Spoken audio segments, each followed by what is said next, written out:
वक्रतुंड महाकाय सूर्यकोटि समप्रभा निर्विघ्नं कुरु मे देव सर्वकार्येषु सर्वदा।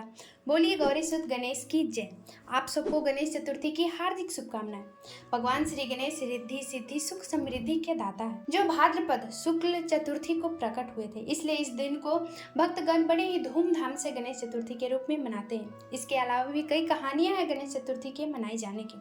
कहा जाता है कि जब महाभारत में कुरुक्षेत्र का युद्ध समाप्त हुआ तो महर्षि वेदव्यास जी उसे लिखना चाहते थे, उसे लिपिबद्ध करना चाहते थे, जिसके लिए उन्हें एक लिखने वाले की जरूरत थी।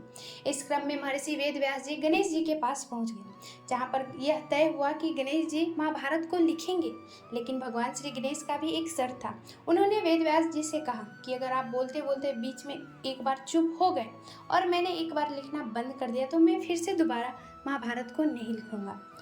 भगवान श्री गणेश की चुनौती भरी इस शर्त को महर्षि वेदव्यास जी ने तो स्वीकार कर लिया, लेकिन उनकी भी एक शर्त थी कि जब तक आप मेरे द्वारा बोले गए श्लोक का अर्थ को समझ नहीं पाएंगे तब तक आप उस श्लोक को नहीं लिख सकते।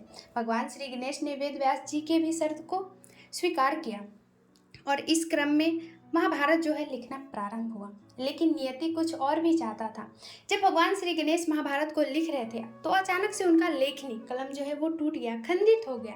लेकिन अपने प्रण को पूरा करने के लिए गणेश जी ने क्षण भर के देरी किए बिना अपने गज दंत को अपने हाथों से तोड़ा और उससे महाभारत लिखनी आरंभ कर दी, जिसके कारण भगवान श्री गणेश एक दंत भी कहलाए।